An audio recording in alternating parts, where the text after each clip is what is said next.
Erev Tov, bonsoir à toutes et à tous. Heureux de se retrouver après les Chagim, après le marathon des Chagim. La thématique qu'on va aborder ce soir va être consacrée à une réflexion sur la communication. Alors, terme très vague, très général. Quand on parle de communiquer, chacun y met ce qu'il veut. Et bien sûr, on va essayer de réfléchir sur quels sont les fondamentaux de la communication, comment est-ce qu'on communique, et plus particulièrement dans l'univers de la famille. Et on sera obligé d'ouvrir aussi sur la communication, et à la fois dans la relation de couple, on va y toucher un petit peu, et de manière plus particulière aussi sur la communication dans le rapport à l'enfant. Alors ici on voit d'abord ce qu'on voit dans nos textes, parce qu'à un moment on parle de manière particulière de communication. Est-ce qu'il y a des textes qui nous parlent de cela? Ou est-ce qu'on trouve au fond dans la Torah ce qui peut être lié à une communication? Le premier dialogue que l'on retrouve dans le texte, c'est un dialogue très particulier, c'est un dialogue entre Dieu et l'homme. On va quand même s'arrêter sur cette parole qui est adressée par Akadosh Baruch Hu, par Dieu à l'homme, avec un grand H. C'est lorsque Dieu va lui dire, lorsqu'il est dans le jardin d'Éden, Mikol et Tzagan achol tochal, umel sadat tovara, lo tochal mimenu. C'est-à-dire lorsque Dieu dit, de la totalité des arbres du jardin dans lequel tu te trouves, achol tochal, mange et tu mangeras, umel sadat tovara, et de l'arbre de la connaissance du bien et du mal, lo tochal, tu ne consommeras pas. A priori, vous allez avoir l'impression qu'on ne rentre pas du tout dans le sujet, mais rassurez-vous, on va y arriver tout de suite. Qu'est-ce qu'on voit au fond dans cette parole qui est adressée à Dieu, par Dieu à l'homme? Il lui dit deux choses. Et la première des choses qu'il lui dit, a priori, n'est pas du tout nécessaire, puisque l'objectif, c'est quoi? C'est que l'homme sache qu'il n'a pas le droit de consommer de telle et telle chose de l'arbre de la connaissance du bien et du mal. Donc le texte aurait très bien pu dire que Dieu s'adresse à l'humain et lui dit mais et sadat tov vara, de l'arbre de la connaissance du bien et du mal, l'autochal ne consomme pas. Il commence par lui dire mikol et sagan achol tochal, de la totalité des arbres du jardin, achol tochal, manger tu mangeras. Je crois qu'on avait peut-être une fois aussi évoqué cette notion dans un des cours. Achol tochal, manger tu mangeras, un impératif. Pourtant c'est à sa disposition. Seulement ce qui va être la préfiguration d'une parole qui n'est peut-être pas simple à entendre, c'est-à-dire une parole qui pose un cadre, qui pose une limite, qui pose un interdit, c'est d'abord une parole dans laquelle on va dire sache que j'ai envie et je te demande, le mot est très fort, mais je l'utilise, de jouir de ce que j'ai mis à ta disposition, c'est-à-dire sache que ce qui est là, c'est pour toi. Et je te demande de le voir comme étant ce que je te propose comme étant un lieu de plaisir, puisque la multiplicité des arbres du jardin sont là, pas juste pour donner les nutriments nécessaires à l'homme pour qu'il mange, mais pour qu'aussi il en retire un plaisir à travers les goûts et les saveurs différentes. Et puis dans un second temps, il y a une seconde parole dans laquelle Dieu lui dit « Mais sache que néanmoins, il y a certaines choses que tu ne pourras pas faire, entre autres consommer de l'arbre de la connaissance du bien et du mal. » Et j'ai l'impression qu'on a, entre autres bien sûr, dans ce verset, un point d'entrée sur comment s'inscrit au fond le dialogue entre deux êtres et savoir c'est quoi l'enjeu au fond d'une communication. Communiquer, c'est faire passer un message, c'est dire quelque chose. Dialoguer, c'est être dans un échange. On va d'abord s'arrêter, avant de rentrer dans l'univers du dialogue, auquel il y a un aller-retour, d'abord sur la communication. On dit qu'on fait un communiqué. Quand on fait un communiqué, c'est-à-dire on informe, on dit des choses aux gens, ils doivent les entendre. Et puis après, il y a l'univers du dialogue dans lequel on dit quelque chose, mais on attend un retour, et puis il y a un échange qui se construit. La première parole, c'est pas un dialogue. La première parole, c'est une communication, c'est-à-dire je te donne un certain nombre d'éléments que tu dois savoir. Seulement, à l'intérieur de celle-ci, la première parole est une parole bienfaisante, une parole positive, une parole dans laquelle Dieu, au fond, ne veut pas inscrire tout de suite l'idée de quelque chose qui n'est pas simple à entendre, mais que, en premier lieu, sache que j'ai envie que tu sois bien. Sache que mon désir premier, lorsque je te parle, c'est quelque chose qui est positif. Au fond, ce mot-là révèle le désir que Dieu a, que l'être humain vive quelque chose qui soit bon et agréable. Et je crois que c'est peut-être ici, au fond, la base même de notre réflexion sur le principe de la communication. On sait bien que les problèmes de communication existent lorsque nos paroles ne sont pas simples à entendre par l'autre.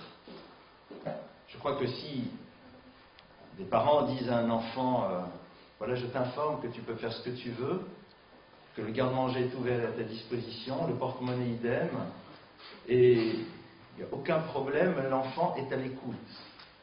Il y a une communication parfaite entre nous, il est à l'écoute, ce qui est normal. Parole, vraiment agréable à entendre. On dit il y a des problèmes de communication, c'est parce que notre parole, il ne veut pas l'entendre. Il n'est pas prêt à l'entendre, il n'a pas envie de l'entendre, donc il bloque, il prend de la distance, il fait en telle sorte de la mettre de côté, parce qu'elle va créer une obligation, elle va créer une exigence, elle va créer une nécessité, elle va créer un effort.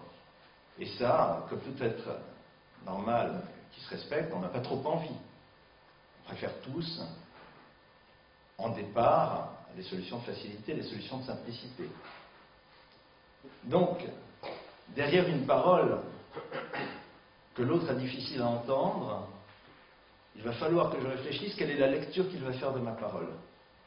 C'est-à-dire quand je dis un mot qui ne va pas être simple à écouter, parce qu'ici en l'occurrence je pose un interdit, je pose une règle, quelle est la traduction que l'autre va faire? Il en a deux. La première, c'est que j'ai de bonnes raisons de lui dire ces mots et qu'au fond, il faut que je sois prêt à être à l'écoute. Ça, c'est quelqu'un de mature, quelqu'un de construit. Ou alors, deuxième option, la plupart du temps c'est celle-là, mais qu'est-ce qu'il me veut? Pourquoi? Pourquoi il m'oblige? Pourquoi il me dit des choses qui au fond sont désagréables? C'est quoi son objectif? Et souvent, de manière plus ou moins consciente, on dit ben, peut-être parce qu'il veut m'obliger, donc il y a quelque chose d'un peu lourd. Donc en introduction, il faut d'abord montrer comment est-ce qu'on se situe dans la relation. Quel est notre désir par rapport à l'autre? Qu'est-ce qu'on a envie vis-à-vis de lui? Est-ce qu'on a un regard positif, bienfaisant? Est-ce qu'au fond, notre préoccupation et notre désir, c'est qu'il soit bien et heureux? À partir du moment où l'autre en est convaincu, alors, ce que je vais communiquer, et on sait que c'est des choses qu'il ne sera peut-être pas nécessairement prêt à entendre, il pourra quand même mieux les entendre, parce que la traduction qu'il en fera ne sera pas celle de l'autre, au fond, envie de m'ennuyer, de m'embêter, il veut prendre le pouvoir, il veut m'obliger. Pourquoi? Parce que on a d'abord montré qu'est-ce que l'on veut pour cet autre. Pour communiquer, il faut d'abord se poser une question. Quel est le regard que l'autre porte sur la relation? Cet autre qui va recevoir mes mots, quelle est la lecture qu'il a de ma présence face à lui? Vous avez des personnes, lorsqu'elles se présentent face à vous, on sait et on ressent profondément qu'elles n'ont qu'une envie, c'est d'être positives, c'est de nous apporter des choses qui seront bonnes pour nous. Et donc c'est la raison pour laquelle, même si par la suite leurs paroles, on n'a peut-être pas trop envie de les entendre, on va quand même être capable de les entendre et de les écouter. Je vous donne un exemple très simple. Dans une vie antérieure, avec des copains, on avait créé un mouvement de jeunesse. Et donc, quand vous avez des jeunes desquels vous occupez, qu'est-ce qui fait qu'à un moment ils vont entendre des mots dans lesquels c'est pas un dialogue, on leur demande pas ce qu'ils en pensent, on leur dit faites ceci, ne faites pas cela. Comment est-ce qu'ils vont réussir à l'accepter et avec joie? Et d'abord en installant une relation dans laquelle ils sentent que notre plus profond désir, c'est qu'ils soient heureux, qu'ils soient joyeux. On va prendre un terme réducteur, mais usité, qu'ils kiffent, qu'ils soient contents. Quand ils en sont profondément convaincus, quand ils le savent, alors la seconde parole, même si on n'a pas trop envie de l'entendre, on peut l'entendre parce qu'on n'en fait pas une traduction négative. On ne sait pas en quoi c'est intéressant pour nous d'être à l'écoute de cette parole qui va nous obliger à faire certaines choses. Voire même à la limite, on se dit, mais on ne voit pas ce qu'il y a de bien pour nous. Mais ce qui est sûr, c'est que l'autre ne veut sûrement pas quelque chose de négatif et de mal. On en a la preuve. De par l'expérience de la relation qu'on a mis en place auparavant. Et donc, j'ai l'impression, bien sûr, que dans le dialogue entre Akadosh Baruch Hu et Adam Harishon, c'est énorme, c'est pas un cours de communication, c'est bien. Mais vous savez que du vrai Torah, ceci de particulier, c'est que il s'ouvre à beaucoup de perspectives de lecture et j'ai l'impression qu'on peut aussi voir cela là-dedans. Et qu'on peut voir aussi dans ce texte ce point d'entrée. Posons-nous la question. Comment voyons-nous l'autre? Quel est le désir profond que l'on a vis-à-vis de l'autre? Et comment connaît-il ce désir que nous avons par rapport à lui? Comment le sait-il? Qu'est-ce que nous avons dit? Qu'est-ce que nous avons fait?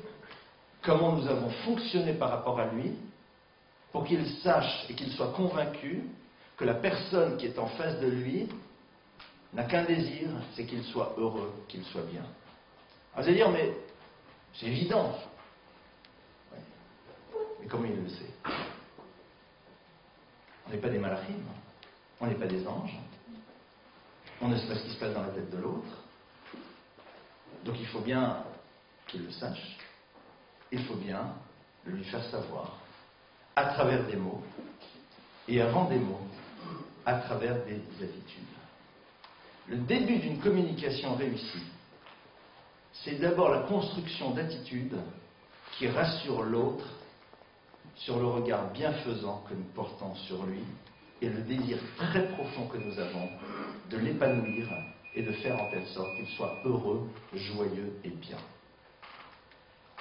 Et là, on va se poser une question, est-ce que j'ai ce désir?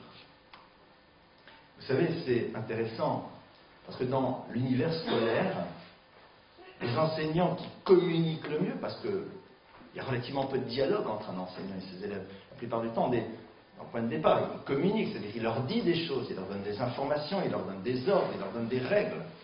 Qu'est-ce qui fait que les enfants arrivent à l'entendre? Alors c'est intéressant parce qu'ils entendent parfaitement bien les maths, les enfants. Pourquoi? Parce qu'on leur a appris depuis longtemps que c'est fondamental. Donc ils savent que c'est pour leur bien, même si c'est difficile à entendre. Mais surtout le reste, sur lequel ils n'ont aucune certitude, qu'est-ce qui fait qu'ils vont pouvoir entendre quand même la parole de l'enseignant? C'est que celui-ci a démontré son caractère bienveillant par rapport à eux, à travers ce désir qu'il a, et que les enfants vont pouvoir percevoir et ressentir qu'ils soient bien, contents, épanouis et joyeux. Ça, c'est à nous d'y réfléchir, et après de nous dire, qu'est-ce que j'ai mis en place pour que l'autre le sache? Et ne pas s'imaginer que l'autre le sait, parce que moi j'en suis convaincu. Même si nous savons qu'il y a l'univers de l'au-delà du mot, il y a l'univers du ressenti, il y a parfois des regards qui veulent dire qu'on a tellement envie que l'autre soit bien, mais comme dire l'autre, ça va sans dire, mais ça va mieux en le disant. Point de départ. C'est là dans le couple, et a fortiori dans la relation à l'enfant. Je suis capable de communiquer avec mon conjoint, non pas de dialoguer, c'est-à-dire de lui dire des choses qu'il va pouvoir entendre parce qu'il sait pertinemment quel est mon sentiment profond que j'éprouve par rapport à lui et quel est mon désir le plus profond, c'est qu'il soit heureux. Alors je peux entendre sa parole. Les enfants doivent le découvrir à travers quoi? C'est-à-dire, à travers quoi on va réussir à faire passer ce message à un enfant? Comment est-ce qu'un enfant va le savoir?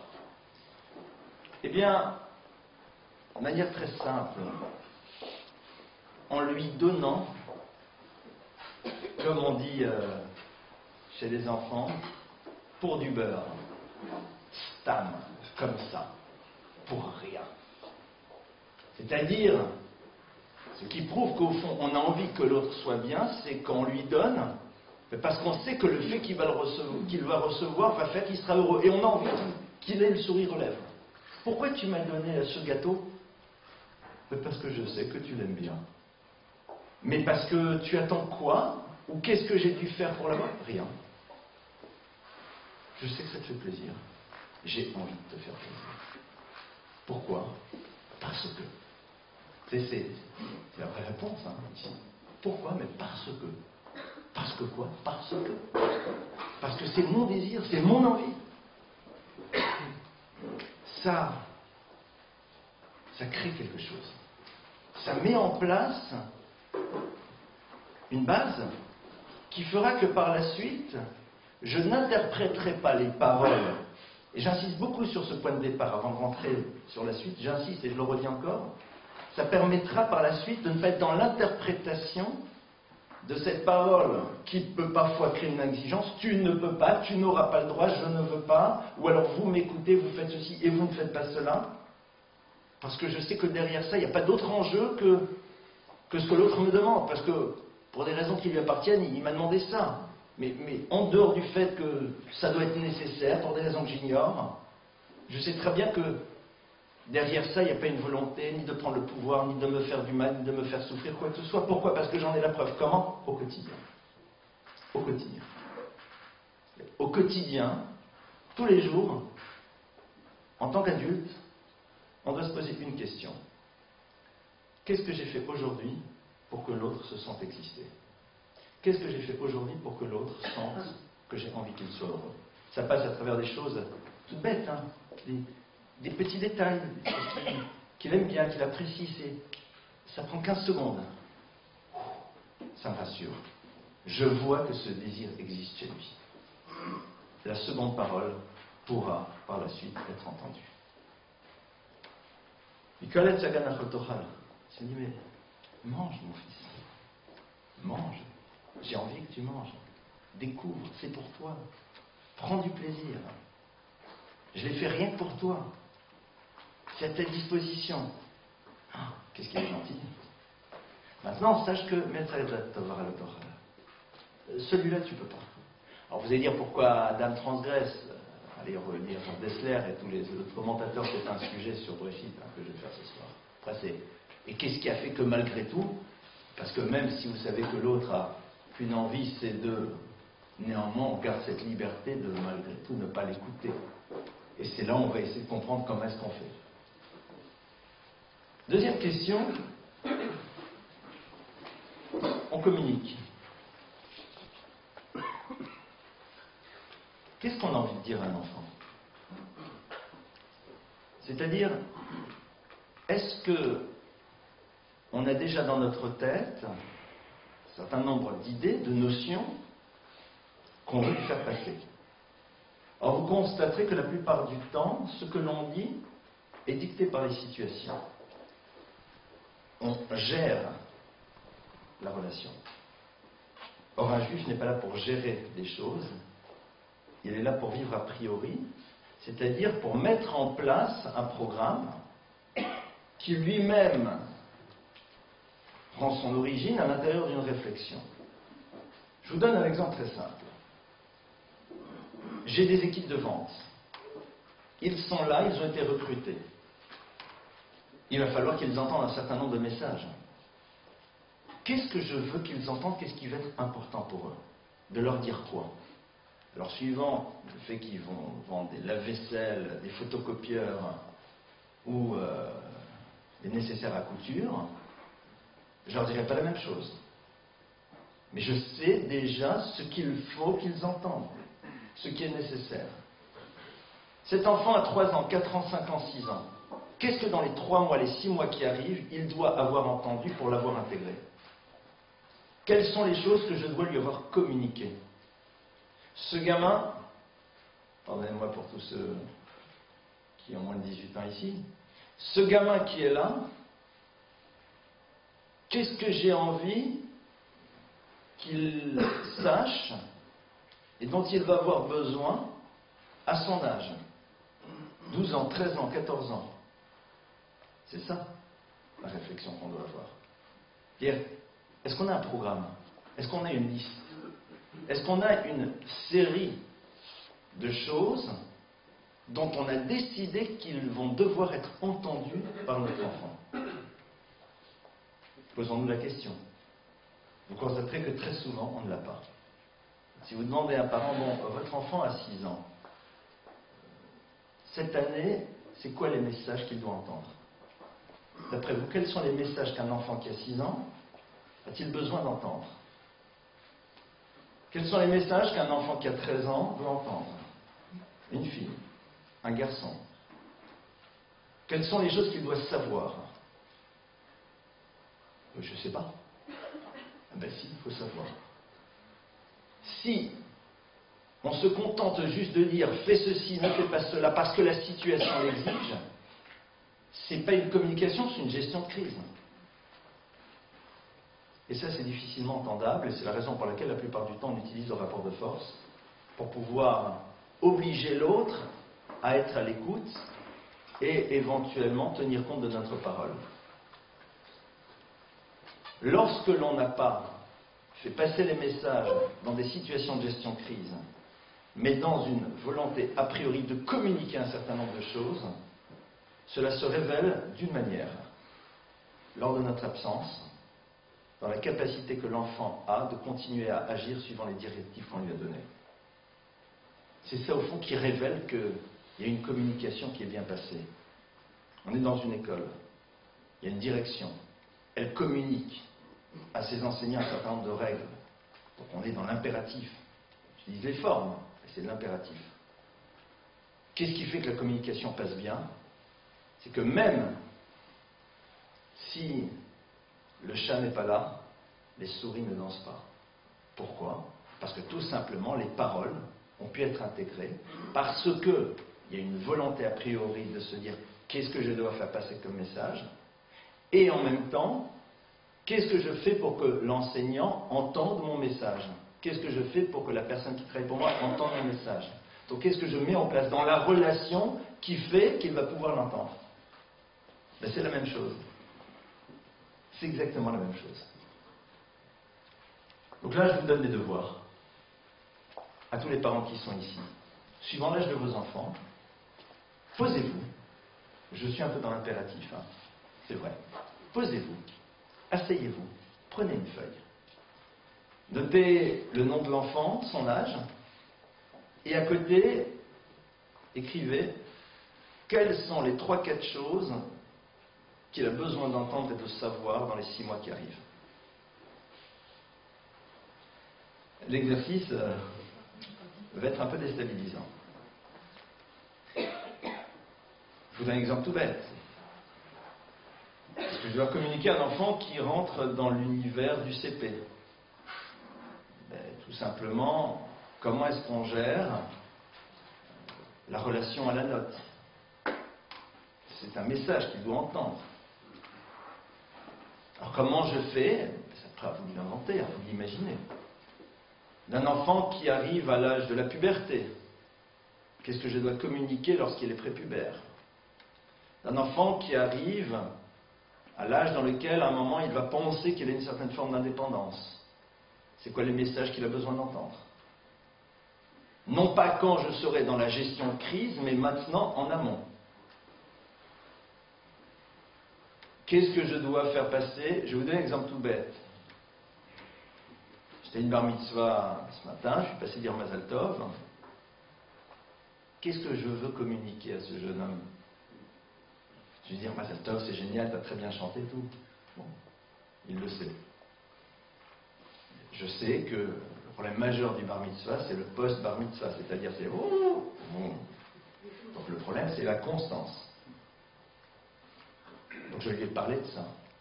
Je Je lui ai dit, c'est génial, et maintenant, tu sais, ce qui va être très compliqué, c'est d'arriver tous les jours à continuer à fonctionner sur le même principe. Et ça va pas être simple parce qu'il n'y a pas de cadeaux qui t'attendent, plus dans 2 mois, ni dans 3 mois, ni dans 6 mois, c'est terminé. Après, il faudra attendre le mariage. Mais si j'attends de voir que le gosse, il est en train de... Et à ce moment-là, je lui dis, mais tu sais, il faut être constant. Oui, tu fais ce constat que je ne suis pas constant, donc maintenant tu me le dis. Mais pourquoi tu ne me l'as pas dit plus tôt? Parce que justement, c'est pas posé. Et une fois qu'on a fait cet exercice, qui n'est pas juste un exercice de style, c'est passionnant. Parce que d'abord, ça peut prendre beaucoup de temps à découvrir qu'est-ce qu'au fond on a besoin de lui dire, qu'est-ce qu'il a besoin d'entendre. Mais une fois qu'on a réussi à le faire, après, on va travailler sur le second point. Comme on vient de le voir, qu'est-ce qui fait que cet enfant se sent rassuré sur la dimension bienfaisante et positive de notre parole? Qu'avons-nous fait dans les 6 semaines, dans les 2 semaines, dans le mois qui vient de passer, pour que l'enfant puisse dire, vous savez, moi je sais que mon papa et ma maman, ils m'aiment très fort, et ils n'ont qu'une envie, c'est que je sois heureux. Demande à un enfant, dis-moi, d'après toi, tes parents, ils ont envie que tu sois très heureux, très content? Ils vont me dire, je ne sais pas. Moi je vois que sans arrêt, ils me disent, tu dois faire et tu dois pas faire, et c'est bien et c'est pas bien. J'ai pas d'infos. Alors, j'ose espérer que dire, oui, enfin, officiellement, qu'est-ce que tu as comme élément? Qu'est-ce qu'on lui a donné comme élément? Et si on a oublié de les donner, même si au plus profond de nous-mêmes, on n'a que cette envie, que ce désir. C'est comme, enfin les couples, le mari me dit, attendez, mais j'ai qu'une envie, c'est que ma femme soit heureuse. Je lui dis, c'est génial, mais est-ce qu'elle le sait? Et si oui, comment est-ce qu'elle le sait? Attendez, c'est évident. Mais si les seuls mots qu'elle entend, c'est éventuellement des mots de communication dans lesquels peux-tu faire, fais ceci, ceci, ceci, cela, mots qui sont parfaitement entendables, mais qu'elle n'a jamais entendu d'autres mots qui révèlent ce profond désir que l'on a qu'elle soit heureuse, ou que son mari soit heureux, hein, mesdames, c'est vrai dans les 2 sens, hein, on soit bien clair, hein, je ne vais pas exagérer. Je regardais plus du côté des messieurs, non, pas exagérer. Hein. Donc, l'autre ne le sait pas. Et ça, il y a du travail. Et si on le fait dans le couple, alors évidemment que ça se passera au niveau de l'enfant. Si on a oublié de le faire dans le couple, alors on ne le fera pas au niveau de l'enfant, et quand l'enfant dira oui, mais parce que de toute façon tu cherches qu'à m'embêter, chaque fois tu me dis je dois faire, et je dois faire, et je dois faire, et on va dire mais non, c'est pas vrai, tu vois bien que donc on va rentrer dans des justifications, on va chercher dans des événements passés des éléments qui vont être là pour contrecarrer cette vision que l'enfant a en disant mais non, tu vois bien que quand ceci, ceci, cela, je t'avais fait un truc que tu aimais bien, donc tu vois bien que, ce qu'on appelle du rattrapage. C'est pas mal, mais c'est un peu dommage. Première chose. Second élément, lorsque l'on parle de communication, on parle de mots. Et les mots sont à l'origine des mots MAUX, comme vous le savez. Je vais vous raconter un exemple que je donne lorsque je parle de l'univers du couple. Vous l'avez peut-être une fois entendu. Lorsqu'un mari rentre à la maison le soir et sa femme lui demande comment vas-tu et qu'il lui dit ça va bien mais j'en peux plus. Ça veut dire quoi pour lui? Je n'en peux plus. Je n'en peux plus, ça veut dire que tout simplement j'ai besoin tu t'occupes de moi. Cocooning maximum please. Quand une femme dit à son mari le soir, quand elle rentre à la maison qu'elle n'en peut plus, pour elle, ça veut dire quoi? Périmètre de sécurité, j'ai besoin d'être seule. Même mot de dictionnaire. Le problème de la communication, c'est quoi? C'est la traduction du mot. Quelle est la signification que l'enfant ou que l'autre donne au mot que je donne? Cette signification va être fonction aussi de son histoire et de ce que ce mot a pu dire dans l'univers dans lequel il a été. Certaines personnes, quand vous leur dites « Oh là là, tu m'embêtes », ça veut dire juste « c'est embêtant ». C'est embêtant. Pour d'autres, elles entendent d'abord le « tu ». Et « tu m'embêtes », traduction en 2 mots « je veux pas de toi ». C'est quoi la traduction? Et la traduction, c'est pas juste parce qu'on a des dictionnaires différents, c'est aussi dans la tonalité dans laquelle on dit les choses. Les attitudes que l'on a, les postures que l'on a. Tout ça, ça va être lu par l'enfant. Moi, j'ai été confronté souvent à des papas ou à des mamans qui disaient mais je ne comprends pas. Et l'enfant nous mime la posture de la mère ou du père où il lui dit certaines phrases, et vous comprenez que l'enfant, il est persuadé qu'il n'a plus sa place sur terre. Des lèvres qui se pincent, des regards qui deviennent plus durs, des gestes plus saccadés. Ça veut dire quoi? Même s'il n'y a pas de cri, même s'il n'y a pas une augmentation du décibel. Mais il y a une traduction, et cette traduction, elle passe à travers sa sensibilité. Donc il y a à la fois la traduction du mot, donc le dictionnaire, ça c'est plus à l'intérieur de la relation de couple, peut-être un peu moins chez l'enfant, mais il y a aussi tout ce qui enrobe le mot, tout ce qui est le vecteur de sens, qui n'est pas juste la définition du dictionnaire, mais tout ce qui va autour, les attitudes, les postures, les manières d'être. Vous savez, un enfant ramène quelque chose, un bon bulletin, que sais-je, ou n'importe quoi. On peut lui dire, c'est bien sûr, on peut mieux faire. Voilà. C'est bien. C'est sans l'admiration. Le c'est bien, c'est un constat. C'est-à-dire, bah oui, je te dis, j'ai dit, c'est bien. Oui. Ça ne veut pas dire que c'est mal. Quoi qu'il y en a qui disent, quoi que 18. Et c'est, vous connaissez les parents, vous savez combien? 17. Et qui a eu la meilleure note? C'est pourquoi? C'est pour faire le beau et mignon. Il y a des études comparatives. Il y a des c'est bien qui sont, bon, ben, c'est bien. Et des c'est bien qui sont des admirations. Et ça, on a notre sensibilité, on le perçoit. Donc, deuxième travail à faire. Pour nous, en tant que parents, lorsque l'on veut faire en telle sorte que cette communication puisse passer, que les mots puissent être entendus, c'est de se rappeler que peut-être la définition que nous donnons d'un mot n'est pas celle que l'autre a. Ça, c'est au niveau du travail. Je parle de l'enfant, mais beaucoup plus au niveau du couple. Et deuxièmement, une réflexion sur tout ce qui enrobe le mot et qui parfois sera plus l'essentiel que le sens premier de ce mot. Là-dessus, de nouveau, travail de réflexion. Comment est-ce qu'on entreprend ce travail de réflexion de manière relativement simple?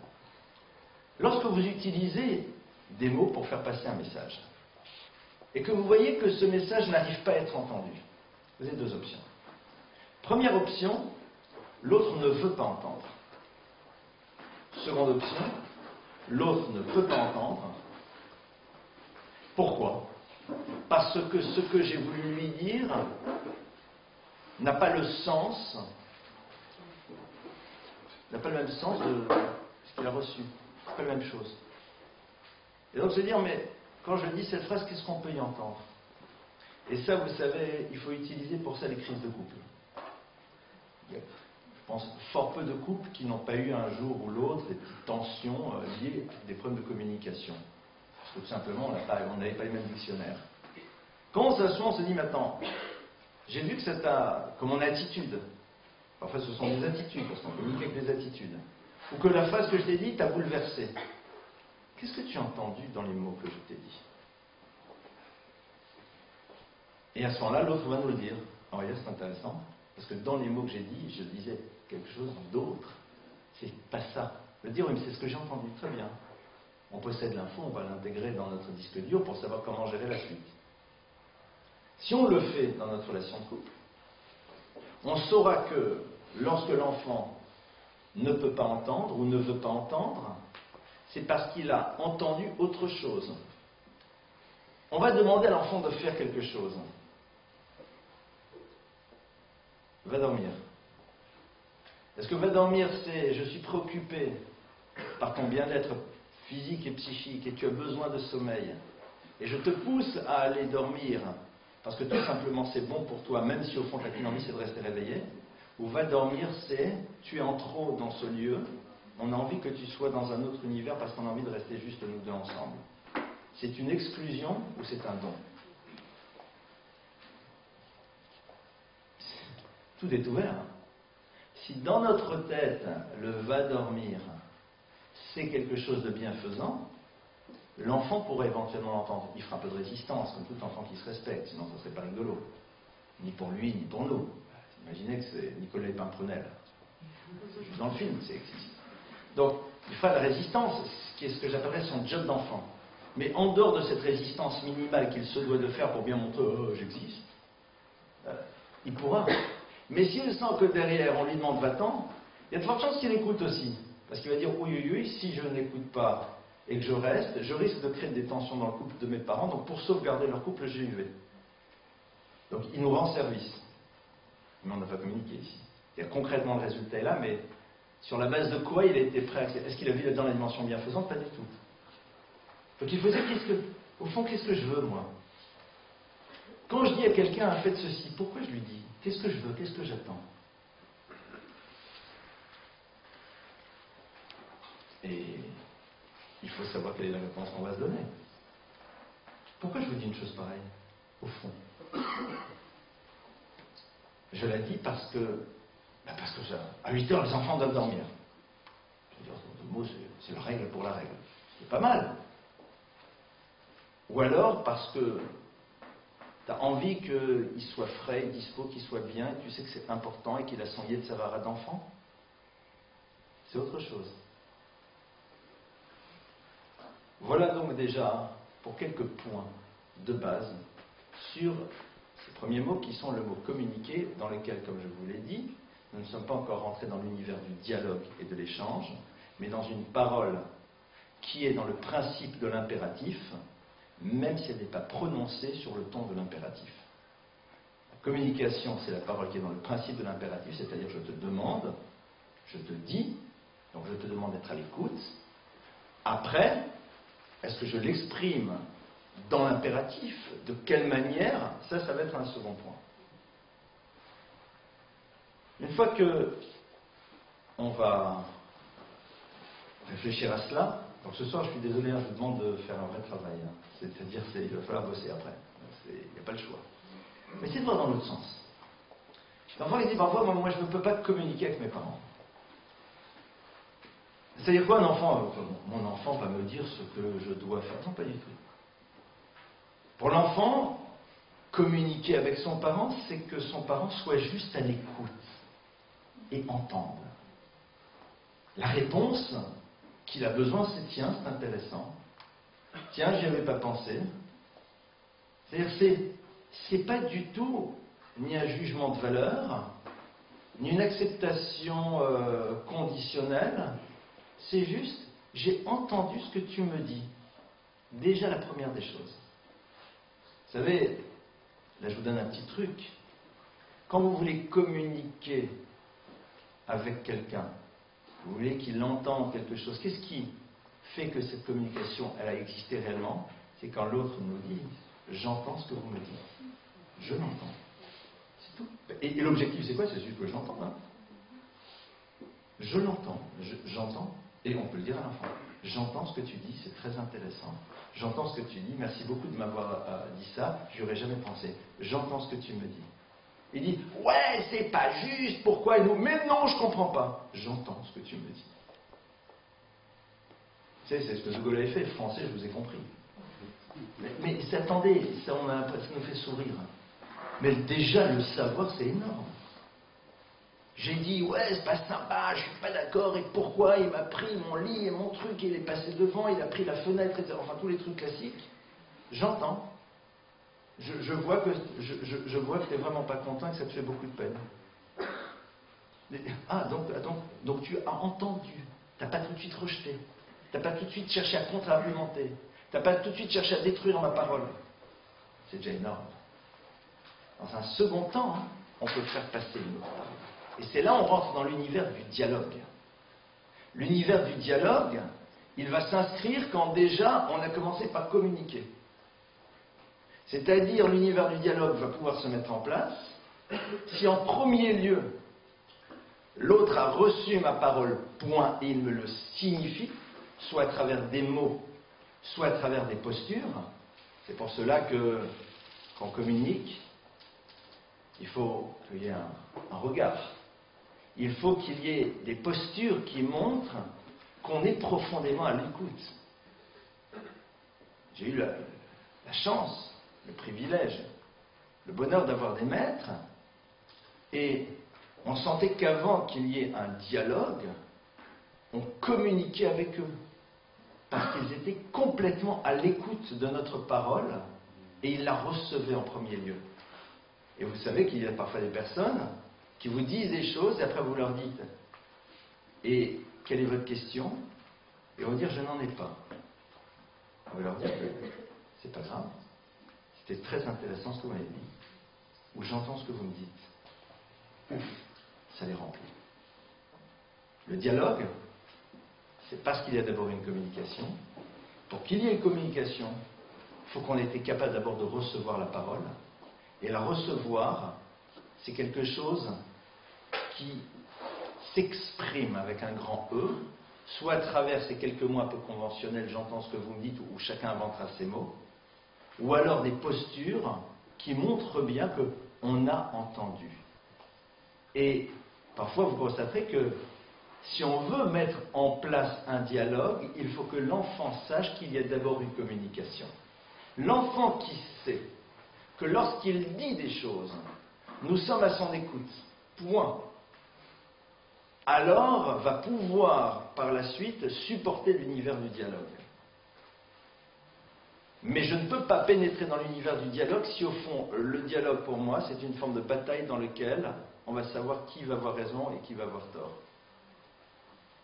Si on a d'abord communiqué, je sais que j'ai une place, je sais que mes mots ont du sens, je sais que mes mots sont importants, donc par la suite dans le dialogue qui va aboutir à des conclusions dans lesquelles ou toi ou moi est supportable. Mais sinon je ne suis pas prêt à l'engager. Je lui dis, je ne veux pas dialoguer. Non, je n'ai pas envie de dialoguer. Parce que le dialogue, ce n'est pas un dialogue, c'est un combat.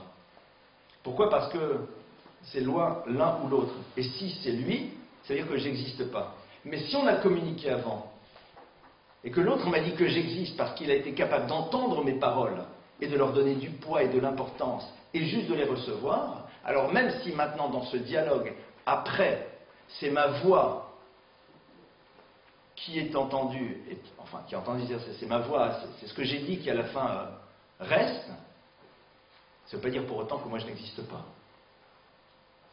Je ne veux pas dialoguer si l'enjeu du dialogue c'est que celui qui a tort n'existe pas. Je suis prêt à dialoguer si l'enjeu du dialogue c'est de savoir tirer une conclusion qui sera la pensée de l'un ou de l'autre, mais que les deux continuent à exister. Et au passage, c'est intéressant de nous voir dans le Talmud qu'on cite les opinions de tout le monde, même de ceux qui ont tort. Pourquoi? Pour montrer, entre autres, alors il y a plein de raisons, tous les distingués talmudistes de la salle, il y en a, c'est-à-dire qu'il y a beaucoup d'autres raisons pour lesquelles on a besoin de rapporter toutes les opinions, même celles dont on a complètement éjecté. Mais une des raisons, c'est que, montrer, à un moment, ta parole, on l'a entendue totalement, on l'a acceptée, on l'a reçue, elle a du poids, elle a de la valeur. Bon, il se trouve qu'après, on a engagé un échange, un dialogue, et oui, non, non, oui, non, oui, et puis bon, on arrive à la conclusion que c'était ma parole qui était vraie. Ok. Mais pour rappeler à tout le monde que vous savez, cette parole qui à la fin n'a pas été acceptée, mais elle a une valeur. Pourquoi? Parce qu'elle est le fruit de la génialité de cet être, elle est le fruit de son intelligence. Et en la gardant, en l'écoutant, on dit à l'autre, mais tu es un être qui a une génialité, qui a de l'importance. Et ça rassure. Et ça permet donc après de créer la base qui va permettre l'échange dans lequel peut-être j'aurai tort, mais ce n'est pas grave. Vous n'avez pas remarqué que ça ne nous dérange pas d'avoir tort dans un échange à l'intérieur d'un couple si on sait que l'autre nous aime profondément. Ça ne nous pose aucun problème. Aucun. Parce que ce n'est pas signifiant d'autre chose, le fait qu'à un moment, ce soit la parole de l'autre qui est gagnée, entre guillemets, bien sûr, et pas la nôtre. Parce que ce n'est pas signifiant. Ce n'est pas signifiant d'autre chose. Pourquoi? Parce qu'au plus profond de nous-mêmes, nous savons que nous avons cette importance. Nous en sommes profondément convaincus parce que l'autre a fait ce qu'il faut pour qu'on le sache. Et vous constaterez que souvent, on installe le dialogue pour mettre en place un système conflictuel, pour gagner une bataille et s'assurer un pouvoir. L'autre refuse et il a raison, il sauve sa peau. C'est normal. Si à la fin c'est « j'ai de nouveau tort », pourquoi vous vouliez que j'aille me prendre des coups a priori? Si l'autre a un argumentaire tellement fou qu'il y arrivera dans tous les cas de figure, parce qu'à la fin il arrivera à prouver par A plus B qu'il a raison même s'il avait tort, j'y rentre pas. On va dire « ouais, il ne veut pas dialoguer, ouais, elle ne veut pas dialoguer ». C'est normal. Vous croyez que j'ai de nouveau envie de me voir comme étant la personne qui n'a rien compris, qui ne m'intéresse pas? Donc j'y vais pas. Courage, fuyons, et c'est bien. Vaut mieux, on se protège. On va maintenant, le temps passe extrêmement vite, on va maintenant rentrer dans des cas plus concrets. Mais j'ai volontairement voulu poser quand même une réflexion beaucoup plus large. Parce que je crois que si on ne l'entreprend pas, alors après on rentre dans les systèmes un petit peu à l'américaine, right wrong, c'est-à-dire il ne faut pas dire comme ci, il faut dire comme ça, on est dans le système des recettes. Mais la base n'a pas été posée. On va quand même rentrer dans des choses un peu plus concrètes, dans maintenant le dialogue avec l'enfant. Faut-il d'abord dialoguer avec un enfant? Question à se poser. Pourquoi, au fond, on veut dialoguer avec un enfant? Je suis adulte, je suis parent, j'ai une expérience, j'ai une réflexion, j'ai une intelligence, c'est un débutant. Je sais très bien que, au fond, si sur un sujet donné, il y a 98% de chances que ce soit ma pensée, ma parole et tout ce qui va autour qui est force de loi, parce que ça va, je suis le parent, il n'est que l'enfant. Donc, pourquoi je voudrais dialoguer avec lui? Eh bien, je dialoguais avec lui. Pour lui montrer qu'il a du poids. J'ai envie que mon enfant sache que même si à la fin, c'est ma pensée qui l'emporte, ce n'est pas pour autant que ça ne m'intéresse pas d'entendre sa pensée. Le dialogue se construit dans la relation à l'enfant, dans l'envie que l'on manifeste de savoir quelle est sa pensée, non pas parce qu'on a envie après de savoir mieux le gérer, mais parce qu'on est intéressé. Et ça commence sur quoi? Sur des choses très banales. T'as vu ça, qu'est-ce que t'en penses? En deux mots, je dis à l'enfant, je considère que tu es un être pensant. Il y a des enfants qui ne réfléchissent jamais. Ils savent faire des problèmes de maths. Tu vois ça, qu'est-ce que tu en penses? Quelle est ton idée? Ce dialogue, au fond, il n'amènera peut-être concrètement pas grand-chose, si ce n'est le fait que je fais démarrer chez l'enfant l'univers de la pensée et de la réflexion autonome. Sur quoi? Sur des sujets d'existence. Qu'est-ce que tu penses de ce texte? Quand tu lis ce passouk, toi, ça te fait penser à quoi? Et alors parfois l'enfant, on peut ouvrir en dire, parce que tu sais, moi quand je lis, je sais pas ce que toi t'en penses, mais moi je me dis c'est un truc un peu fou ce passouk. Je sais pas, ça a l'air bizarre, non? Qu'est-ce que t'en penses? Il faut être un peu pas fort provoque, par exemple la parashat Noach.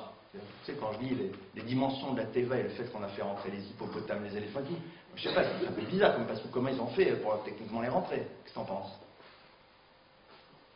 On va rentrer dans un dialogue qui n'a pas de sens, c'est-à-dire qu'il n'y a pas d'enjeu, il n'y a rien. Mais l'enfant sait que j'ai une pensée, mais que je suis intéressé par sa pensée, que je l'amène à penser. Et que sa pensée, je veux dire, tiens, c'est intéressant ce que tu dis. Donc, il a du poids, donc il a de l'importance. Et donc, à partir de là, eh bien, le concept sera présent à l'intérieur de la famille. Le rôle des parents, c'est d'amener aussi le dialogue à l'intérieur de la fratrie. C'est quoi le dialogue dans la fratrie? Eh bien, ça commence par des trucs tout bêtes. D'apprendre aux enfants à faire profiter les autres de ce qu'ils connaissent eux. Par exemple, dans des problèmes de mathématiques ou de français. Ça va vous faire sourire. Un enfant est là, il travaille. Dites au grand frère ou à la grande sœur, tu sais, s'il a une difficulté, ça serait peut-être bien que tu l'aides. Il est en train donc de lui faire passer un message par rapport au savoir qu'il a. Il commence à avoir une parole. Et après, eh bien, il faut aussi les laisser libres de leur parole et ne pas pénétrer leur univers lorsqu'ils sont en train d'échanger entre eux. Leur réserver ces moments dans lesquels ils sont seuls, et ça généralement ça se passe le soir, quand ils vont au lit, et qu'ils ne vont pas tout de suite dormir. Ça a l'air d'être bête, mais c'est là où on commence à échanger. C'est là où on commence à se dire des choses. C'est là où on se parle. Et c'est intéressant parce que par la suite, cette parole qui a été installée à ces moments-là, on pourra l'utiliser lorsque nous, en tant que parents, n'arrivons peut-être pas à faire passer des messages, mais qui pourra passer par le message du frère ou de la sœur. On en discutera plus le jour où on parlera de tout ce qui a trait à la fratrie. On a parlé un petit peu donc de communication, on a parlé un petit peu de dialogue. On va maintenant essayer de réfléchir, non plus à ce que nous avons décidé de communiquer, mais comment se fait-il qu'il y ait parfois de vraies ruptures de communication? Les parents viennent et disent, on ne peut pas dialoguer avec l'enfant, on ne peut pas communiquer avec lui, il refuse. L'enfant ne désire qu'une chose, c'est de communiquer. L'enfant ne rêve que d'une chose, c'est de dialoguer. Alors, il faudra qu'on comprenne comment se fait-il que lorsque j'ai terriblement envie d'une chose, je ne la fasse pas. Parce que je sais qu'en ne la faisant pas, je fais entre guillemets du mal à l'autre, et c'est ma manière à moi de lui signifier qu'il y a une problématique quelque part. Dans un couple, quand un mari ou une femme ne veut pas communiquer, c'est pas qu'il n'a pas envie de parler, il ne rêve que de ça. On ne rêve que de ça, que de pouvoir avoir le temps de se parler et d'échanger. Seulement, on sait que ne pas le faire, ça va être pour l'autre difficile. Alors on espère qu'il va comprendre à travers cela qu'il y a une difficulté par ailleurs. Les refus de communication, ce sont les moyens que l'on utilise pour dire à l'autre « explore quelque chose qui me fait souffrir dans la relation ».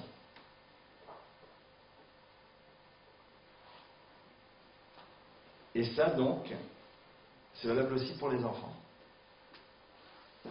Mais encore plus dans le monde adulte.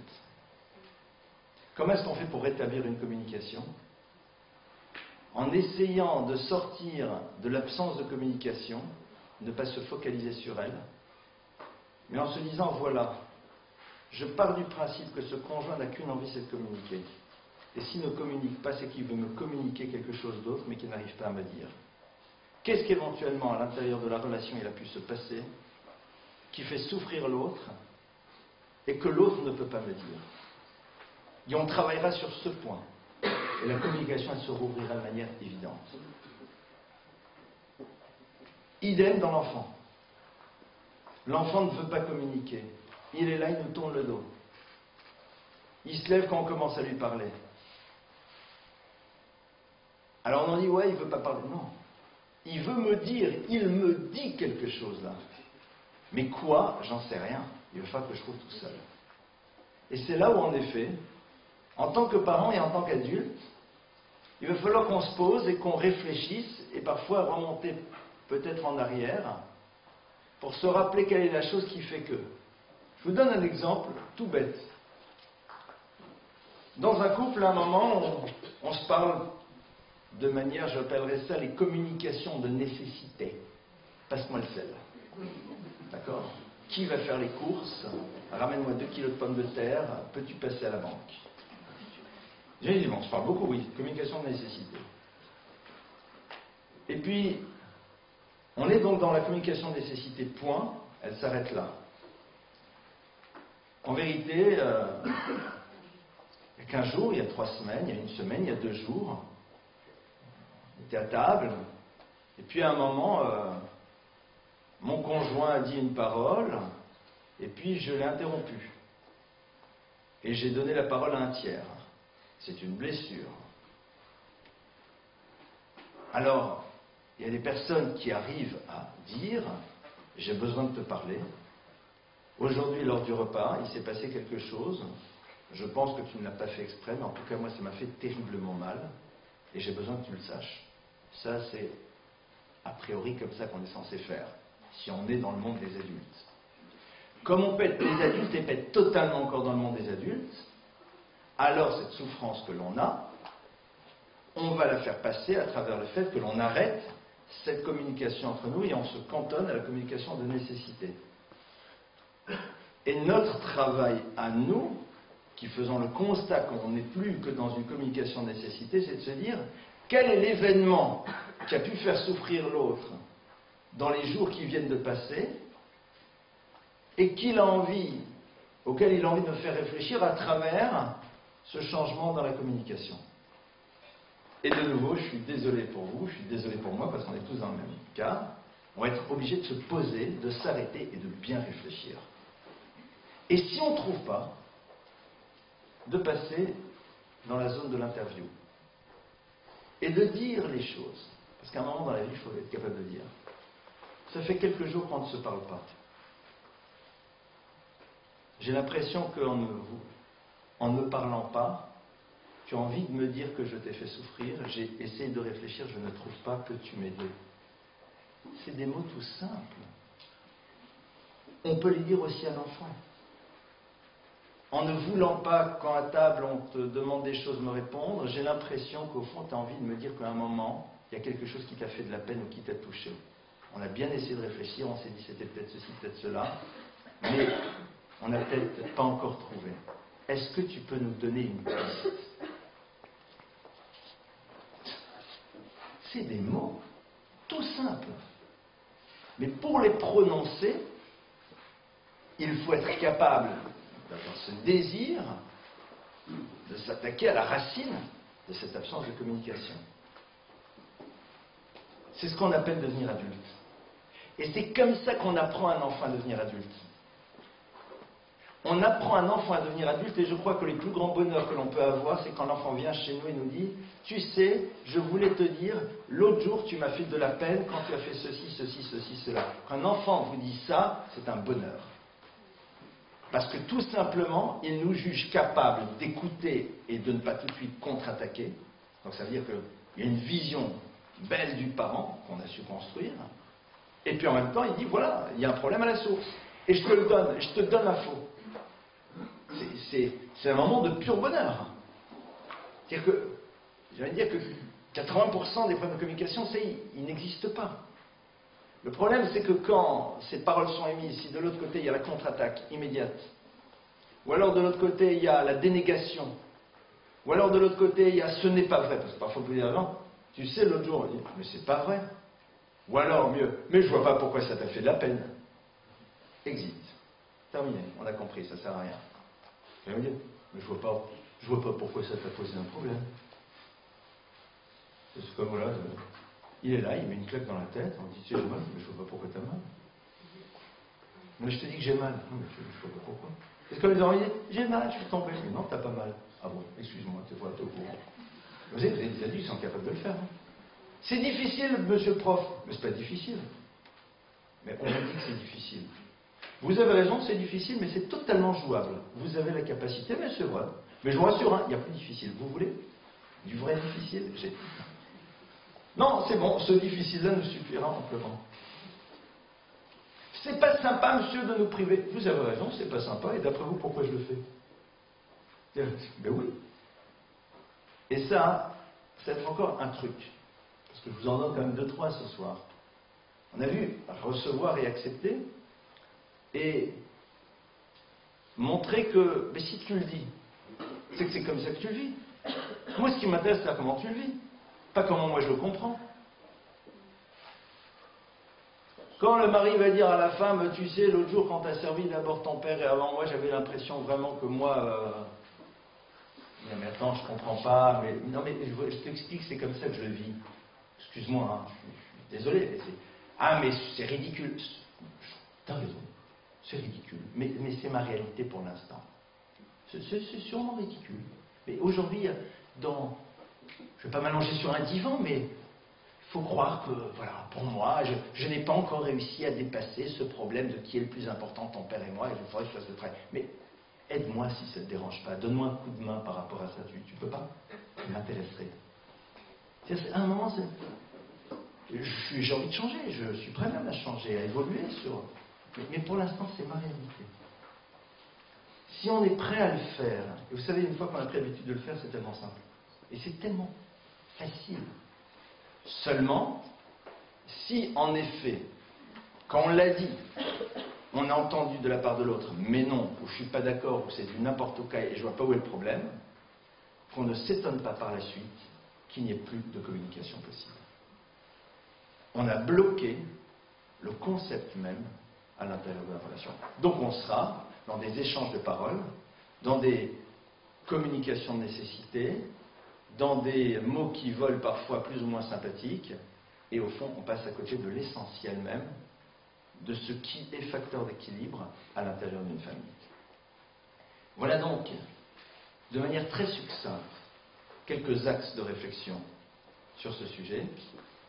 Le temps est passé extrêmement rapidement, ça fait quand même 1 heure qu'on a commencé, et si vous le voulez bien, on va, comme d'habitude, prendre une quinzaine de minutes pour que je puisse, si je le peux, répondre à vos questions, à vous les questions.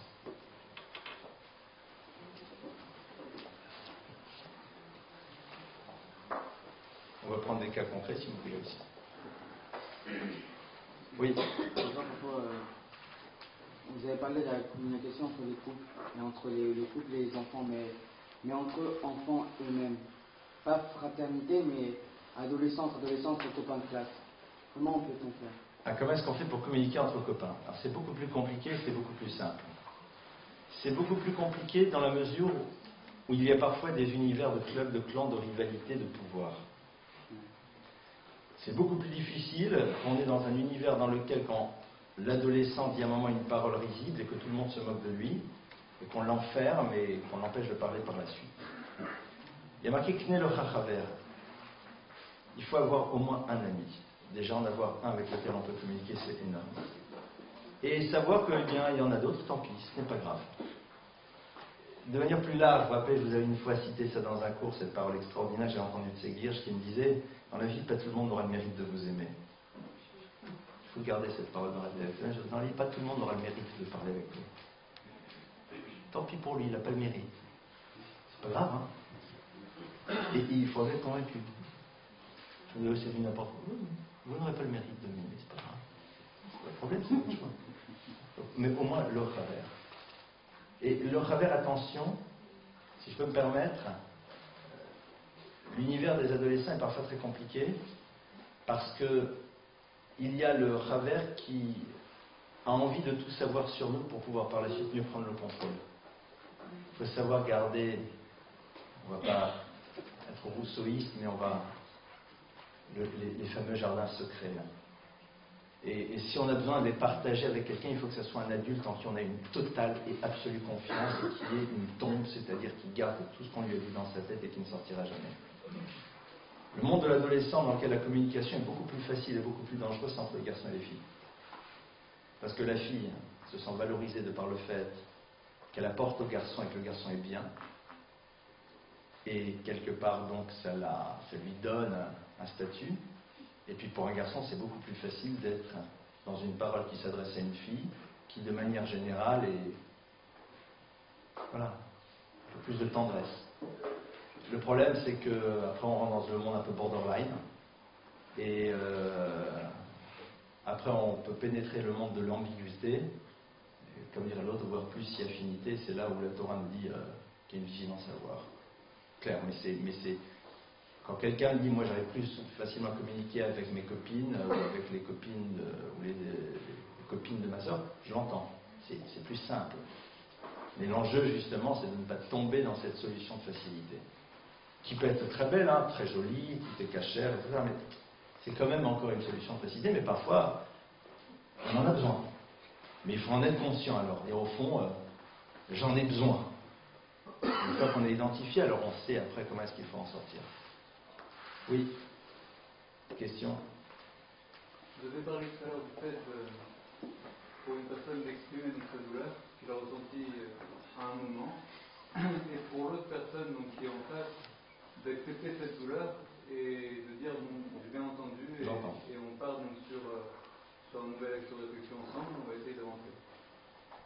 Maintenant la question c'est si en face personne ne nous dit j'entends, si la personne en face refuse catégoriquement de parler, comme vous l'avez dit, mais je ne comprends pas.